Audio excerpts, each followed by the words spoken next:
Train chapter. आज हम train chapter पढ़ेंगे, इसके क्वेश्चन लेंगे, इसका लॉजिक समझेंगे और डिफरेंट टाइप के कैसे क्वेश्चन आते हैं वो भी समझेंगे।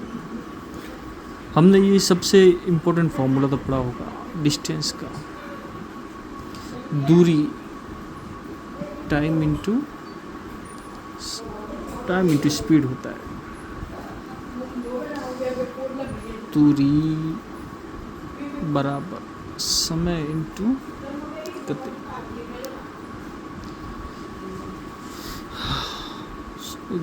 समय इंटू गति इक्वल टू डिस्टेंस। अगर हम कोई स्पीड, हम किसी जैसे बस में है, ट्रेवल किसी हम बस में है और हमारी जो बस है वो 3 घंटे में हमको एक जगह से दूसरी जगह छोड़ देती है। और जो मेरी जो बस की स्पीड है, बस की वो 60 किलोमीटर प्रति घंटा है। तो मैंने दूरी कितनी तय की, मुझे 3 घंटा लग रहा है समय किसी ए पॉइंट से बी पॉइंट जाने में। कितना? 3 घंटे का समय जो मेरा टाइम हो गया है। और मेरी जो स्पीड है वो 60 किलोमीटर प्रति घंटा है। तुम्हारा डिस्टेंस तो हम जानते हैं d = s × t। तो d हमारा निकल जाएगा, स्पीड है हमारी 60 किलोमीटर पर आवर और जो टाइम है वो हमारा 3 आवर। ठीक है, तो इसे एक हॉर्स और कैंसिल और d = 60 × 3 हो जाएगा, तो 180 किलोमीटर। ये हमारी दूरी आ गई। इतनी हमने दूरी तय की, 60 की स्पीड से चल रहा है और हमें 3 घंटे का समय लग गया। एक बात और है, जैसे हम ये लिखते हैं, जैसे हम लिख दिया हमने कि हमारी जो स्पीड है वो 60 किलोमीटर पर आवर। इसका मतलब क्या है? पर आवर का क्या मतलब है?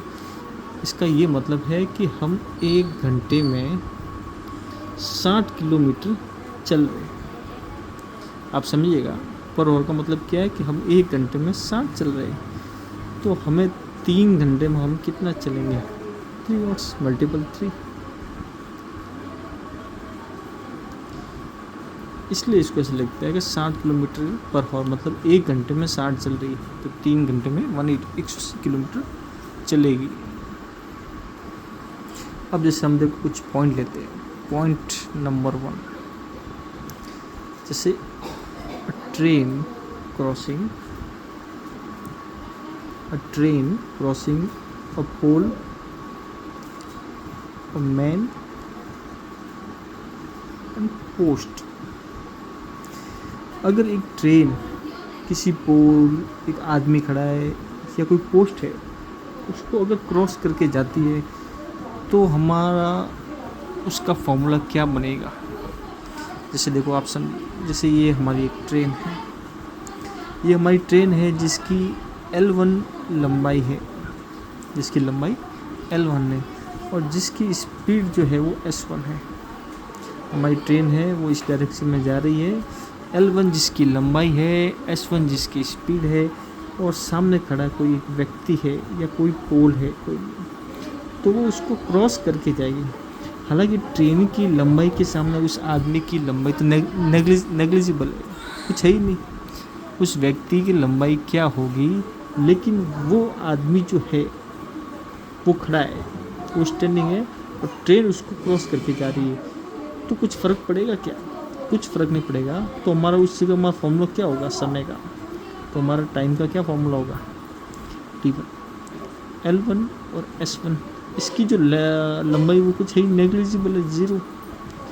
तो हमारा ये फॉर्मूला बन जाएगा। अगर कोई ट्रेन किसी पोल, मैन और पोस्ट को, या कोई भी ऐसी है जिसकी लेंथ कुछ है ही नहीं ट्रेन के सामने, नेग्लिजिबल है, तो इसका ये फॉर्मूला बनेगा।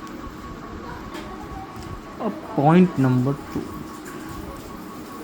अब ट्रेन जो है वो किसी प्लेटफॉर्म, ब्रिज, कोई टनल है, किसी प्लेटफॉर्म, ब्रिज और टनल को अगर ट्रेन क्रॉस करके जाए तब क्या होगा, देख लेते हैं। जैसे ये हमारी ट्रेन है, इस ट्रेन की लंबाई हमारी L1 है, S1 हमारी स्पीड है इस ट्रेन की, इस डायरेक्शन में चल रही है। सामने एक बहुत बड़ा प्लेटफॉर्म है जिसकी लंबाई L2 है, क्योंकि प्लेटफॉर्म छोटा तो होता नहीं, बड़ा होता है, इतना बड़ा होता है कि पूरी ट्रेन उस पर खड़ी रह जाए। तो हमारे जो सामने है प्लेटफॉर्म, उसकी L2 लंबाई है। जब ये ट्रेन इसको क्रॉस करके जाएगी, जो इसकी लेंथ है L1 और इस प्लेटफॉर्म की जो लंबाई है वो दोनों की क्या हो जाएगी, ऐड हो जाएगी, दोनों की क्या हो जाएगी, ऐड हो जाएगी। तो हमारा T का ये फॉर्मूला बनेगा, क्या बनेगा, L1 L2 और S1। ठीक है। पॉइंट नंबर 3, अगर दो ट्रेन्स है और वो आमने सामने आ रही है, जैसे ये ट्रेन है जिसकी लंबाई मेरी L1 है, जिसकी स्पीड S1 है और वो इस साइड जा रही है, और एक दूसरी ट्रेन है जिसकी लंबाई L2 है और जिसकी स्पीड S2 है और वो इस डायरेक्शन में, मतलब अपोजिट डायरेक्शन में एक दूसरे के आ रही है, अपोजिट डायरेक्शन में आ रही है। तो क्या होगा, इस ट्रेन की लंबाई और इस ट्रेन की लंबाई क्या हो जाएगी, ऐड हो जाएगी, L1 और L2। उनकी जो स्पीड है इन दोनों की वो भी क्या हो जाएगी, ऐड हो जाएगी, S1 S2। तो T का हमारा ये फॉर्मूला बनेगा। अपोजिट में अगर दोनों ट्रेन आ रही है तो उनकी लंबाई ऐड हो जाएगी और उनकी जो स्पीड है वो भी ऐड हो जाएगी। और ये ट्रेन अगर सेम डायरेक्शन में हो, जैसे ये ट्रेन है जिसकी L1 लंबाई है और S1 जिसकी स्पीड है, दूसरी ट्रेन है जिसकी L2 लंबाई और S2 स्पीड है, और दोनों जो है इसी डायरेक्शन में चल रही है, तो इसमें क्या होगा, रिलेटिव स्पीड लग जाएगी इसमें हमारा जो T है, लंबाई तो ऐड होगी क्योंकि एक दूसरे के बराबर आएगी, उसको क्रॉस भी कर जाएगी। तो L1 L2 और जो हमारी जो स्पीड है वो यहाँ पे S1 माइनस S2 हो जाएगा। अब यहाँ पे जो स्पीड है वो लेस होगी। अपोजिट में क्या हो रहा था कि दोनों आमने सामने आ रही, तो दोनों की जो स्पीड है, गति है, वो ऐड हो रही थी, या हमारी दोनों की जो स्पीड है वो माइनस होगी। अब आगे पॉइंट पढ़ेंगे हम, मूविंग पर्सन। अब कोई पर्सन है वो ट्रेन के सामने आ जाए दौड़ता हुआ, या ट्रेन के साथ में दौड़ता हुआ जा रहा है, तो उस कंडीशन में क्या होगा, जैसे ये हमारी ट्रेन है, इसकी लंबाई S1, इसकी स्पीड है और ये इस डायरेक्शन में आ रही है, सामने से एक व्यक्ति आ रहा है जो इस स्पीड में आ रहा है, जिसकी स्पीड S2 है और वो ट्रेन के सामने आ रहा है, अपोजिट डायरेक्शन में आ रहा है। तो जो हमने पढ़ा था, अगर ये वो खड़ा है तो उसकी लेंथ तो कुछ है नहीं, इस पर्सन की कुछ लेंथ, तो लेंथ पे तो वैसे भी असर पड़ना नहीं है कि L1 है, लेकिन अब स्पीड में अंतर पड़ जाएगा, S1 माइनस S2 हो जाएगा, तो S1 प्लस S2 हो जाएगा, अपोजिट में ना S1 प्लस S2 हो जाएगा, और ये का ये सेम डायरेक्शन में हो तो L1 S1 माइनस S2 हो जाएगा।